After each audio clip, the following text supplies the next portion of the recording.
बच्चों नमस्कार। आज जो है हम आपको पढ़ाएंगे ये जो है आपका ज्यूसेप मैथ्सिनी। ठीक है, ज्यूसेप मैथ्सिनी। ये आपका कहाँ ये क्वेश्चन दिया हुआ है? ज्यूसेप मैथ्सिनी पर टिप्पणी लिखना है। इस पर क्या लिखना है? टिप्पणी लिखना है। ठीक है, अब ये टिप्पणी कहाँ दी हुई है? अब आपको ये देखना है कि ये वाला जो टॉपिक है ज्यूसेप मैथ्सिनी टिप्पणी, ठीक है, ये टिप्पणी आपके जो सामाजिक विज्ञान के अंतिम जो अध्याय के अंत में प्रश्न दिए गए हैं उनके उत्तर हैं। ठीक है, इनको आप दीर्घ उत्तरीय की श्रेणी में भी ले सकते हैं। ठीक है, ये लास्ट आज का वीडियो तीसरा वीडियो है आपका सामाजिक विज्ञान का। तो चलिए हम जो टिप्पणी लिखनी है का खा गा घा और अंगा, ठीक है, इन टिप्पणी को आपको मैं इनका सॉल्व करवा रहा हूँ। बड़ा शॉर्टकट है, बहुत अच्छे तरीके से आप शॉर्टकट में समझ लीजिए, फिर इसका विस्तार कर दीजिएगा। ओके, तो जूसेफ मैथ्सिनी जो था ये इटली में इटली में राष्ट्रवाद का अग्रदूत था। ठीक है, ये इटली में क्या था? राष्ट्रवाद का अग्रदूत था इटली में। ठीक है, जन्म इसका इसका जन्म की बात करें तो इसका जन्म सन 1807 ईस्वी में हुआ था। कहाँ हुआ था? जेनोवा में हुआ था। जेनोवा में 1807 ईस्वी में इसका जन्म हुआ था। ठीक है, अब ये किशोरावस्था इसकी देख लीजिए। किशोरावस्था किशोरावस्था इस किशोरावस्था में ही इसने क्या किया था? किशोरावस्था में ही इसने कार्बोनारी कार्बोनारी ये कार्बोनारी क्या था? एक गुप्त संगठन था। कार्बोनारी नामक एक गुप्त संगठन था। इसका क्या बना था? ये सदस्य बन गया था। ठीक है, ये इसका सदस्य बन गया था कार्बोनारी गुप्त संगठन का। तो यहां तक आपको समझ में आया। ज्यूसेप मैथ्सिनी इटली में राष्ट्रवाद का अग्रदूत था। इसका जन्म सन 1807 ईस्वी में जिनेवा में हुआ था। किशोरावस्था में ही कार्बोनारी नामक गुप्त संगठन का ये सदस्य बन गया था। ठीक है, फिर क्या हुआ था? पॉइंट और लिखे। 24 वर्ष की जब ये 24 वर्ष का हुआ, ठीक है, तो 24 वर्ष में क्या हुआ था? लिंगुरिया।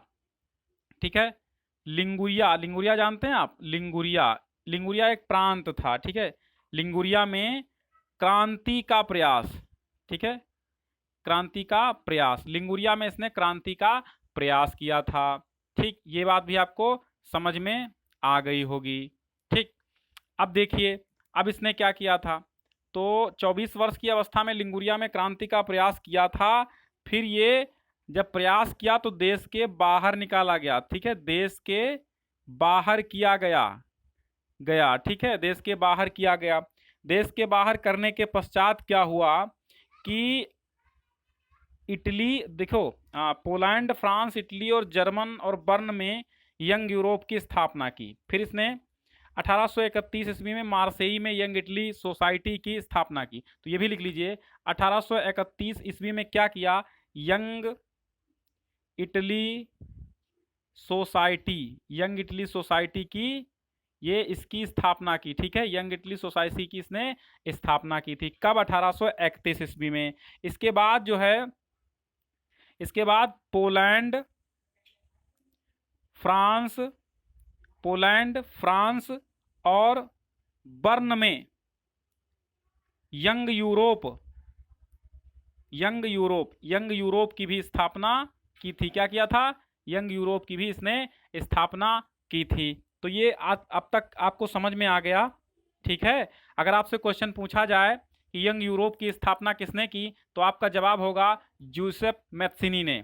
ठीक है, और अगर आपसे पूछा जाए कि यंग इटली सोसाइटी की स्थापना किसने की, तो आपका उत्तर होगा ज्यूसेप मैथ्सिनी। अगर आपसे पूछा जाए बहुविकल्पी में कि 1831 ईस्वी में ज्यूसेप मैथ्सिनी ने एक सोसाइटी की स्थापना की, उसका नाम क्या था, तो यंग इटली था। इतना समझ में आया? चलिए थोड़ा सा और इसके बारे में देखते हैं। मैथ्सिनी क्या था? मैथ्सिनी एक महान कौन था? थोड़ा सा कौन था देख लेते हैं। एक महान दार्शनिक था। एक महान क्या था? दार्शनिक था। एक महान दार्शनिक, जिसको हम फिलासफर बोलते हैं। एक महान दार्शनिक था और इसके साथ ही दूरदर्शी क्या था? दूरदर्शी राजनेता था। क्या था? दूरदर्शी राजनेता था। ठीक है, दूरदर्शी राजनेता भी था।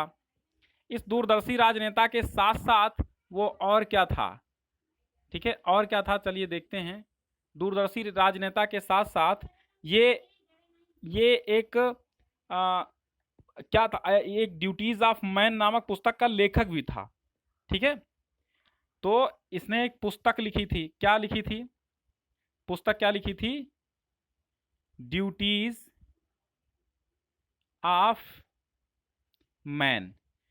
ड्यूटीज ऑफ मैन नामक पुस्तक किसने लिखी थी? तो आपका जवाब होगा ज्यूसेफ मैथ्सिनी। ओके, इतना समझ में आ रहा है? चलिए, अच्छा, ज्यूसेफ मैथ्सिनी ने एक चीज और कही थी, पहले तुम मनुष्य हो। कहाँ? अच्छा, ये किताब जो लिखी थी ज्यूसेफ मैथ्सिनी ने, क्यों लिखी थी? क्यों लिखी थी? इसने लिखी थी कि इटली की जनता के समक्ष राष्ट्र प्रेम का आदर्श प्रस्तुत करने के लिए। ठीक है, तो बस इतना ही आप ज्यूसेफ मैथ्सिनी के संबंध में था। और 1800, जैसा कि 1831 में इसने यंग इटली की स्थापना की थी, तो यंग यूरोप की आप लिख लीजिए 1834 में। ठीक है, अब आप इतने पॉइंट याद कर लीजिए। इटली का राष्ट्रवाद का अग्रदूत था, 1807 में जिनेवा में जन्म हुआ था। किशोरावस्था कार्बोनारी गुप्त संगठन का सदस्य बना था किशोरावस्था में। 24 वर्ष की आयु में लिंगुरिया में क्रांति का प्रयास किया था, तो इसको देश के बाहर निकाल दिया गया था। 1831 में यंग इटली सोसाइटी की स्थापना की थी। पोलैंड, फ्रांस और बर्न में यंग यूरोप की स्थापना 1834 ईस्वी में की थी। ये एक महान दार्शनिक के साथ साथ दूरदर्शी राजनेता भी था। इसने एक पुस्तक लिखी थी जो इटली के जनतंत्र को समर्पित थी, इटली के निवासियों को समर्पित थी। उनका नाम, इस पुस्तक का नाम था ड्यूटीज ऑफ मैन। चलिए अगला प्रश्न देखते हैं। अगली टिप्पणी आपको लिखनी है खा वाली, काउंट कैमिलो द काबूर। आपकी पुस्तक में ये सब मिल रहा होगा। अब ये काउंट कैमिलो द काबूर था कौन? काउंट कैमिलो द काबूर का था कौन? तो ये इटली का प्रमुख मंत्री था। क्या था? इटली का प्रमुख मंत्री था। ये इटली का प्रमुख मंत्री था। और कौन था? और कौन था? ये तो ना तो क्रांतिकारी था, ना तो क्रांतिकारी था। ठीक है, और ना तो क्रांतिकारी था, और ना ही ये जनतांत्रिक था। ठीक है, जनतांत्रिक मतलब जनतंत्र में भी इसकी आस्था नहीं थी। ना तो जनतांत्रिक था, ना तो ये क्रांतिकारी था। तो एक पॉइंट, एक इटली का प्रमुख मंत्री था, और ना तो ये क्रांतिकारी था, और ना तो ये जनतंत्र में विश्वास रखता था। ठीक है, फिर देखिए, इतालवी भाषा से कहीं अच्छी तरह फ्रेंच बोलता था। ठीक है, अब इसको ये भी पॉइंट लिख लीजिए, यहां से लिखिए। इटली की भाषा को क्या कहते हैं? इतालवी। ठीक है, इतालवी से कहीं अच्छी फ्रेंच बोलता था। क्या बोलता था? फ्रेंच भाषा। मतलब ये इटालियन भाषा से अच्छी फ्रेंच भाषा फ्रांस की भाषा को बोलता था। ठीक है, बोलता था। ये समझ गए? फिर और एक बात इसमें थी, इटली के सम्राट विक्टर इमैनुअल ने काबूर को 1852 ईस्वी में सार्डिनिया पीडमांट का प्रधानमंत्री नियुक्त किया था। इसको 1852 ईस्वी में, कब? 1852 ईस्वी में सार्डिनिया का, कहाँ का? ये पॉइंट याद रखना, सार्डिनिया पीडमोंट एक शहर है। ठीक है, सार्डिनिया पीडमोंट एक शहर है। इसका प्रधानमंत्री बनाया था। क्या बनाया था? प्रधानमंत्री बनाया था। किसने बनाया था? इटली के सम्राट इमैनुअल विक्टर। ठीक है, इटली के सम्राट इमैनुअल विक्टर थे। उन्होंने इसको बनाया था। क्या बनाया था? इसको प्रधानमंत्री बनाया था सार्डिनिया पीडमोंट का। ठीक है, सार्डिनिया पीडमोंट का इसको प्रधानमंत्री बनाया था। समझ में आ गया? किसने? इटली के सम्राट इमैनुअल विक्टर ने सार्डिनिया पीडमोंट का प्रधानमंत्री 1852 में बनाया था। तो काउंट कैमिलो द काबूर कौन था? सार्डिनिया पीडमोंट का प्रधानमंत्री था। ये बात आप अच्छी तरह समझ गए। ठीक है, तो ये था। और क्या था इसमें और क्या विशेषताएं थी? ये इसमें क्या विशेषताएं? एक तो ये पत्रकार था। क्या था? पत्रकार था। दूसरे, देशभक्त था। ठीक है, एक देशभक्त भी था। विचारक था। ठीक है, विचारक था। तो महान देशभक्त, विचारक और पत्रकार, ये सब चीजें इसमें पाई जाती थीं। ठीक है, और आंतरिक विकास पर इटली मतलब ये काबूर ये जानता था कि इटली का एकीकरण इसी राज्य के नेतृत्व में संभव हो सकता है। मतलब इस सार्डिनिया पिडमॉन्ट का प्रधानमंत्री ये बना था, तो इसको पता था इस जो है इटली का एकीकरण इसी राज्य के, जब ये राज्य नेतृत्व करता बनेगा, ठीक है, ये जब राज्य नेतृत्व करता बनेगा तो क्या होगा, इटली का एकीकरण होगा, वो जानता था, ठीक है, समझाने के लिए, ठीक है, इटली का एकीकरण होगा, इसे नहीं लिखना आपको। तो सार्डिनिया पिडमॉन्ट का प्रधानमंत्री काउंट कैमिलो दे काबूर ये जानता था कि इसी राज्य के नेतृत्व में क्या हो सकता है, इसी राज्य के नेतृत्व में इटली का एकीकरण हो सकता है। तो ये बात समझ गए आप। चलिए, तो आंतरिक विकास पर विशेष, तो अब इसने क्या किया इटली के लिए, अब देखो इटली के लिए इसने क्या किया, कार्य देख लो, इटली के लिए इसने क्या किया, इटली के लिए इसने क्या किया, आंतरिक विकास पर ध्यान दिया। क्या किया, आंतरिक विकास पर ध्यान दिया, इटली के आंतरिक विकास पर ध्यान दिया। अगला पॉइंट क्या है, ये तो पहला पॉइंट हो गया, इटली के मतलब ये कार्य इसने किया इटली के लिए, इटली के आंतरिक विकास पर ध्यान दिया। दूसरा कार्य इसका क्या था, आर्थिक उन्नति के लिए, तो व्यापार वाणिज्य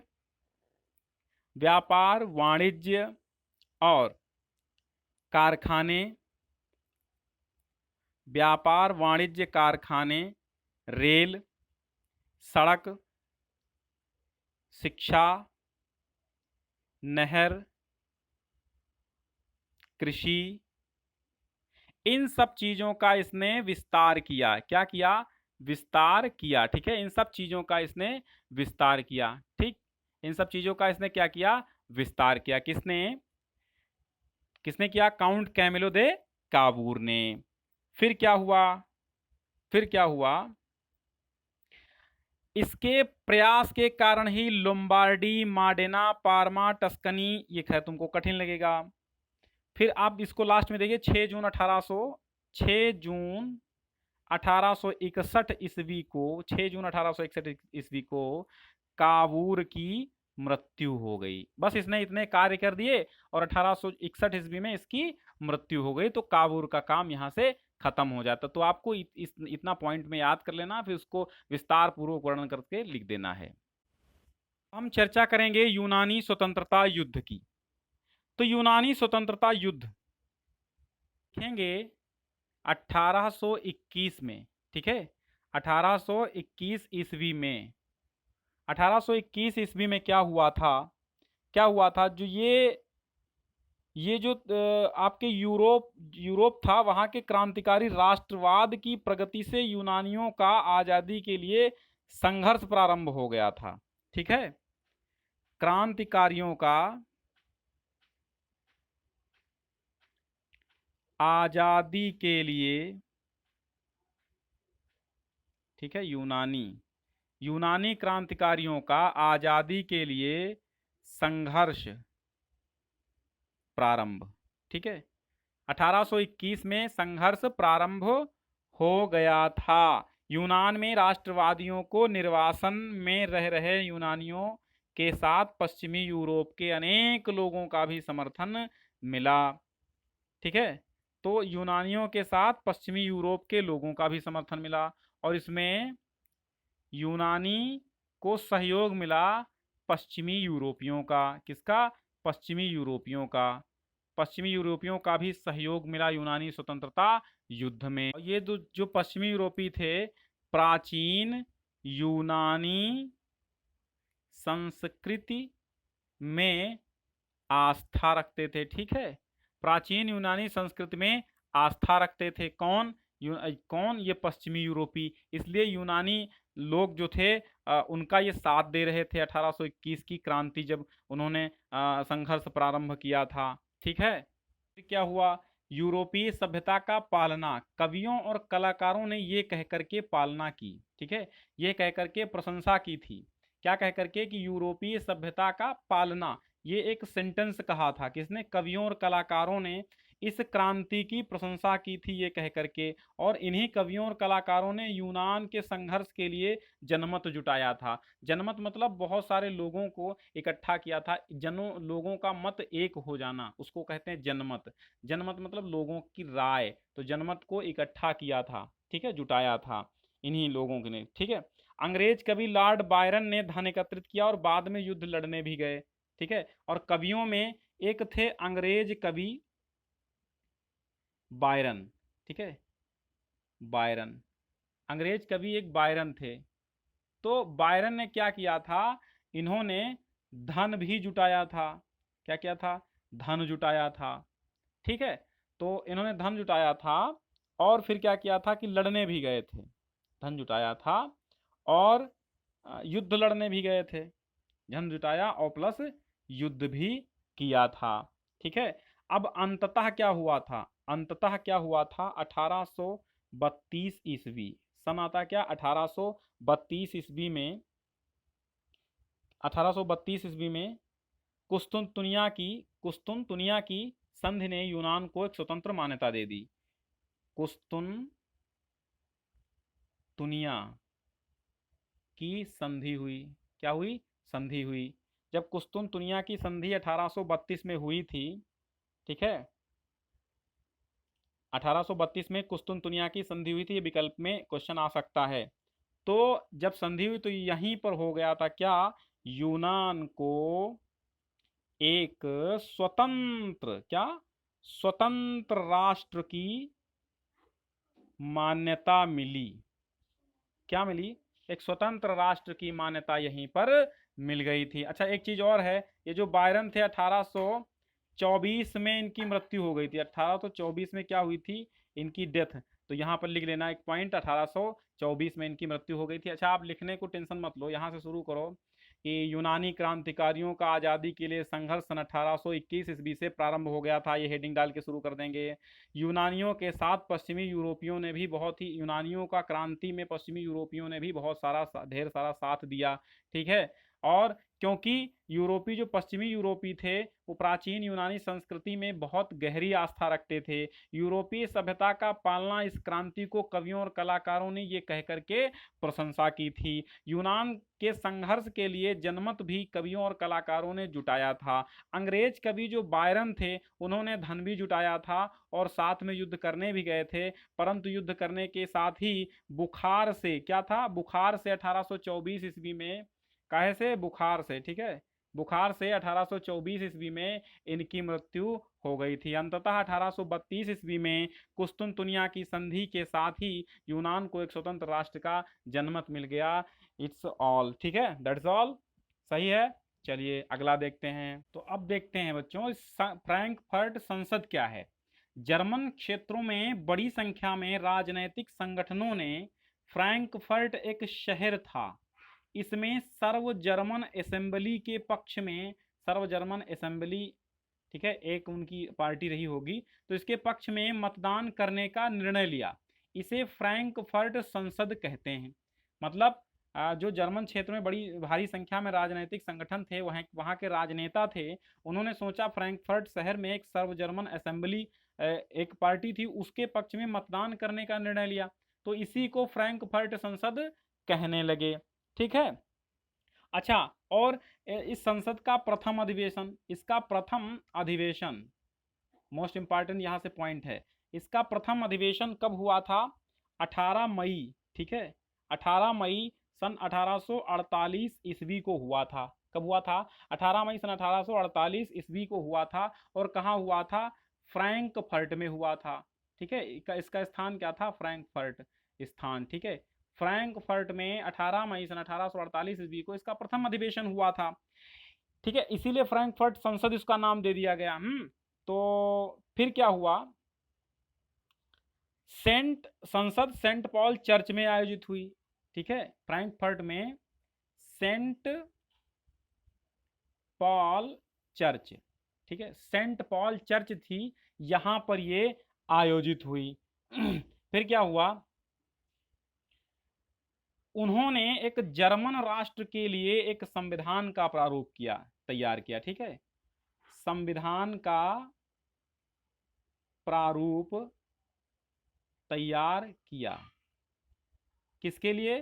फॉर जर्मन राष्ट्र। ठीक है, ऐसे तुमको याद होगा, फॉर जर्मन राष्ट्र। संविधान का प्रारूप तैयार किया गया, जर्मन राष्ट्र के लिए संविधान का एक प्रारूप तैयार किया गया। समझ में आ रहा? जर्मन के लिए, मतलब ये जो फ्रैंकफर्ट संसद इसलिए नाम दिया गया था क्योंकि फ्रैंकफर्ट शहर में एक तो इसका क्या था, इसकी स्थापना, इसका अधिवेशन हुआ था हैं। और ये फ्रैंकफर्ट शहर में ही सर्व जर्मन असेंबली के पक्ष में मतदान करने का जो राजनेताओं ने निर्णय लिया था, शायद उसके लिए भी फ्रैंकफर्ट शहर में आयोजित हुई। और जब आयोजित हुई तो वहां पर जो है इसका नाम फ्रैंकफर्ट संसद रख दिया गया और ये सेंट पॉल चर्च में आयोजित की गई थी।